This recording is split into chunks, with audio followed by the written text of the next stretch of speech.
हिकराचदा लोक की काली और ठंडी दीवारों के बीच राजा विराटक्ष अपने विशाल सिंहासन पर बैठा था। उसके सामने हवा में 3 जादुई मणियां रहस्यमयी ढंग से तैर रही थीं।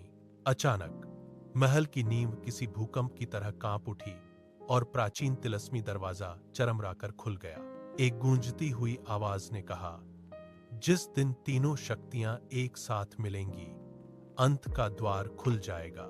तभी मायारा ने अपने हाथ हवा में लहराए और महल की दीवारें गायब होकर एक घने जंगल में बदल गईं। अग्निका की आंखों से क्रोध की लपटें निकलीं, जिससे संगमरमर का फर्श पिघलने लगा।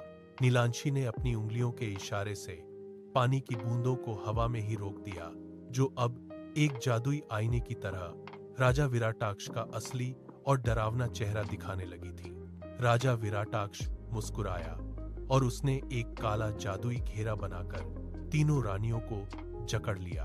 उसने गरजते हुए कहा, यह अंत है, लेकिन मेरा नहीं, तुम्हारा। उसकी हथेली से निकली एक काली किरण मायारा की मणि को खींचने लगी। तीनों रानियों ने एक दूसरे का हाथ पकड़ा और उनकी संयुक्त शक्तियां राजा से टकराईं, जिससे महल की छत फट गई। राजा ने ठहाका लगाते हुए अपनी तलवार निकाली, लेकिन नीलांशी की पानी की धार ने उसे बीच से तोड़ दिया।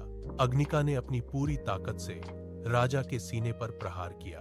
राजा पीछे गिरा, पर उसकी मुस्कान स्थिर थी। उसने अपना काला ताबीज जमीन पर पटक दिया और पूरा महल एक गहरे गड्ढे में समाने लगा। तीनों रानियां अंधेरे में गिरती रहीं और विराटाक्ष ने ऊपर से देखते हुए कहा, यह तो बस शुरुआत है। मलबे के बीच से एक नई डरावनी शक्ति जन्म ले रही थी।